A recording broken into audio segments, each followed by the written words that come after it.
দুদিনের ছুটি কাটাতে আমরা গেলাম Digha. Hello friend, good morning. এখন বাজে ভোর 5টা। আমরা যাবো তো দীঘা। এই দেখো আমাদের বাস। চলো চলো তাহলে বাসেই উঠে পড়ি। আমরা কিন্তু একা যাচ্ছি না, আমাদের সাথে অনেকজন যাচ্ছে। আমার দাদার ক্রিকেট একাডেমি থেকে অনেকজন যাচ্ছে। প্রায় 70 জনের ট্রিপ। আমাদের বাস সকাল 6:30টায় ছেড়ে দিল। প্রায় 4-5 ঘন্টা লাগবে দীঘায় যেতে।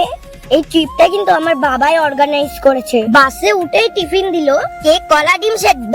বন্ধুরা চলে এলাম কোলাঘাটে। এখানে এখন চা বিস্কুট খাওয়া হবে। আর আমিও একটু চড়ে নিলাম দোলনা। আর এদিকে আমি বাসে চড়তে চড়তে তো ঘুমিয়েই পড়লাম।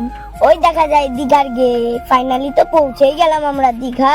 দীঘাতে আমরা এই হোটেলটাই থাকবো। এই দেখো চলে আসলাম আমরা রুমে। চলো রুমে কি কি আছে তোমাদের সাথে শেয়ার করি। একটা খাট আছে, একটা ওয়ার্ডরোব আছে, একটা ড্রেসিং টেবিল আছে, টিভি, এসি, এই রুমের সবকিছুই ছিল। আর এটা ছিল ওয়াশরুম। কি গন্ধ! আমাদের হোটেলে কিন্তু সুইমিং পুল ছিল। আমরা একটু ঝাঁপিয়ে নিলাম, হয়ে গেলাম ফ্রেশ। এখন খেতে যাবো।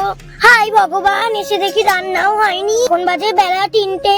অনেক ডিম ছাড়াতে কষ্ট হচ্ছিল, তাই আমি একটু সাহায্য করে দিলাম। আমি ডাল, আলু আর ডিম সেদ্ধ দিয়ে ভাত খেয়ে নিলাম। এখন আমি সাজুগুজু করে মা আর আমি চলে আসলাম সমুদ্রের ধারে।